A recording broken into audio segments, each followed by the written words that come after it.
So pagkaupo niyo, Senador, sa Malacanang, kung kayo papalarin, ano talaga yung una mong problema na ire-resolve? Bawat isang departamento, merong mga urgent na pwedeng harapin, pwedeng unahin. Yan ang mga gagawin natin. First 100 days, maliwanag, dapat successful ka. Dapat makikita mo, ipapakita mo na may magagawa ka talagang pagbabago sa unang 100 days pa lamang. Kayo po ay isang matagumpay na negosyante. Anong mga katangian ninyo bilang negosyante ang gagabay sa inyo sakaling kayo'y palaring maging Pangulo?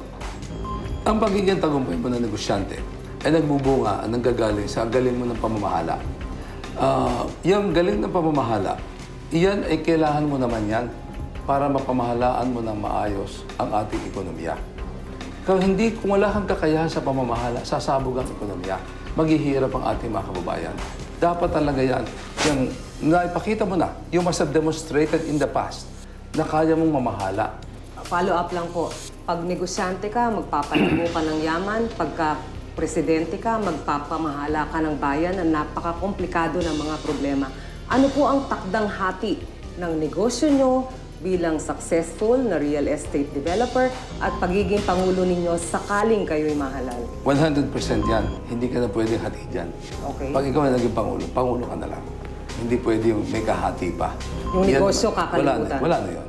Yung aking yugto bilang isang negosyante, matagal na natapos din. Ayon sa Ateneo School of Government ng kanilang suriin ng inyong plataforma, sabi nila marami raw motherhood statements ang nakasulat dito. Anong masasabi niyo tungkol dyan? Kasi sinasabi ko sa kanila, kausapin nila, sapagkat ibibigay ko ng detalyado. Ako lamang siguro sa kandidato ang makakapagsabi na hindi lamang motherhood, detalyado. Pwede kami mag-usap maghapon sapagkat nakita ko na lahat ito eh.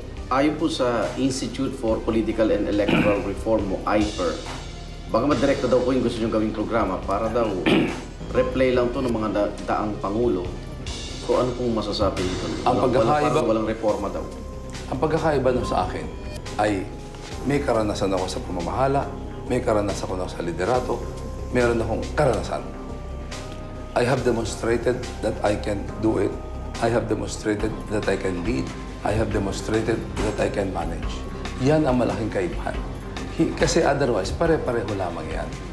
Nakaligo ka na ba sa dagat ng basura at nagpasko ka na ba sa gitna ng kalsada? Kasi yun yung madalas marinig sa'yo, di ba? Totoo yun.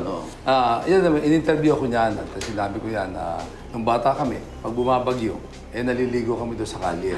Sa Pasko naman kasi, medyo malakas ang benta ng hipon doon. Kaya pagka naglalakad kami nanay ko pupuntang Divisoria, sayang din. Namamakyaw kasi kami alas 11 hanggang alas 12.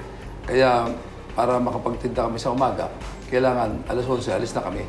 Kaya minsan inaabot kami ng Noche Buena sa gitna ng kalsada. Kaya yun yung kwento na galing sa aking karanasan. Okay. Bayan higit sa lahat, yun ang slogan po ninyo. So paano yung isa sa buhay kung marami kayong negosyo, may conflict of interest ba yan pag kayo naging Pangulo? Alam mo yung aking business nung araw, ay yan nagbigay sa akin ng karanasan. Nag-employ ng napakaraming mga tao, nagbigay ng trabaho sa napakaraming trabaho, nagbayad ng napakaraming buwis. At yan ay aming pinagmamalaki. At ngayon, nasa aking mga anak na yan, bahala na sila. Lahat po yata ng ibang katunggali ninyo nawiwindang sa parang bottomless daw ang war chest nyo o yung campaign funds. Kasi sabi nila dahil kayo yung pinakamayaman nga, pero ang isa kong tatanong namin, yung inyong political ads o advocacy ads, abot daw po sa halos kalahating bilyong piso na bago pa man magsimula ang kampanya. Alam mo, sa akin kasi hindi naman ako artista, hindi naman Pangulo ang aking magulang, at hindi naman bayani. Wala naman akong asawang artista. Ito lamang ang pagkakataon ko para maipaliwanag sa ating mga mamamayan ang aking mga nagawa at yung mga advocacy ko din. Kaya hindi ako nangihinayang dyan. Pero kung hindi naman ganyan kalaki ang ating nagastos. Ang pondo po bang to, sabi nyo, galing sa personal ninyong bulsa? Ibig ko ba sabihin ngayon, kung ang net worth po ninyong huli noong 2008, 1.04 billion pesos, dumaos-dos ng kalahati na ang yaman ninyong personal? Well, posible. Posible. Yan naman sinusuma ko yan pag year-end dahil sa may kinikita ka naman, may dividendo ka eh. Kaya susumahin yan at makikita natin yan sa Statement of Assets and Liabilities. Pero ating Statement of Assets and Liabilities yan ay public record. Every year hinihingi sa akin yan ng media at yun naman ino-open namin yan. Maganda rin naman transparent yan. Okay. Bilang negosyante po, siyempre, ang aral dyan paano kikita yung negosyo. Pero sa tindi raw ho ng ginagastos nyo ngayon para makilala ho kayo, pag naging Pangulo kayo, babawiin nyo ba ito? Yun ang tanong, paano nyo babawiin ngayon? Kung hindi, sinasabi nyo hindi babawi, patalo to yung laban nyo na ngayon. Alam mo kung ako gusto ko lamang payaman, Oo. magnenegosyante na lang ako. Yun nga, oh. Dahil sa mas madali kumita, mas madali. Subalit sa akin, pangarap yan eh. Napakahalaga sa akin yung pangarap na sa huling pagkakahuling na aking buhay, yung magawa mo sa mga mahihirap, yung maiahon mo sila. Kaya ito yung inaambisyon ko. At yung babawiin mo yung pera, kami po may sapat na simple lamang aming pamumuhay. Hindi ko naman kailangan na yan.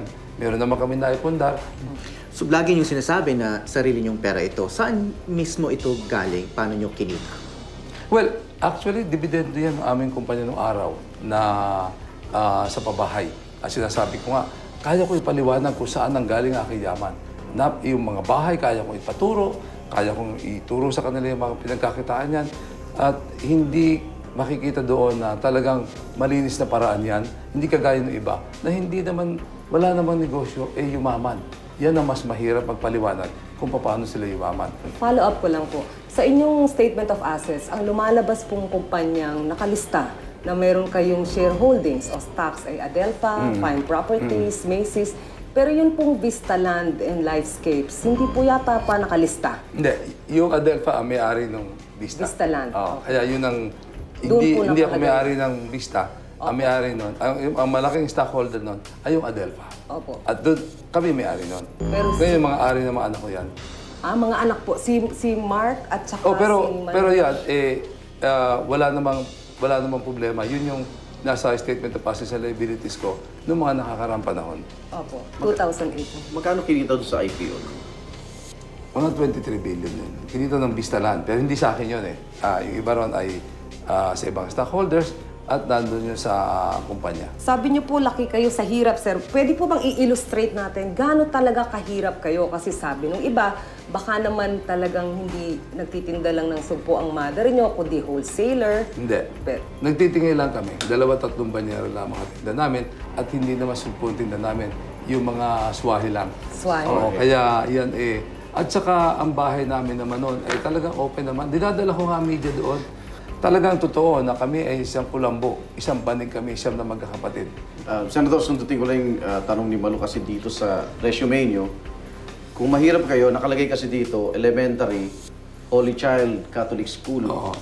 Tapos high school, Mapua, Institute of Technology. So, yung Holy Child private school sa Mali, alam yan, di ba? Alam yan. Hindi, sa Igan. Oo. Nung nagsimula ako sa Isabelo de los Reyes, Isabelo. tumigil ako. Public, oo. Oo, tapos sa kagustuhan ng nanay ko noon, kasi sabi ko nga, pwede na rin akong tumigil dahil yung mga kapatid ko para makapagpatuloy. Ayaw ko na. Ayaw niya. Ngayon, nilipat na ako doon sa tabi.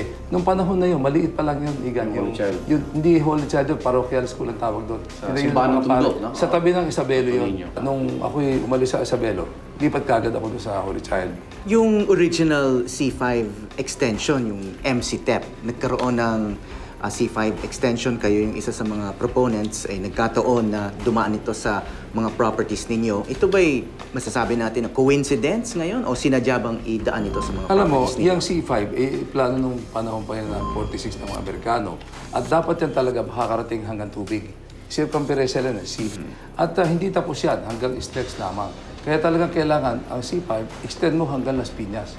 Yung C5, hindi talaga yung toll road. Yun, makita mo naman yung C5 sa Quezon City, walang bayad yun. Surface road yun. At yun, para sa kababayan ko rin, 6 na milyong mga taga Cavite, Las Piñas, Parañaque, ang makikinabang dyan.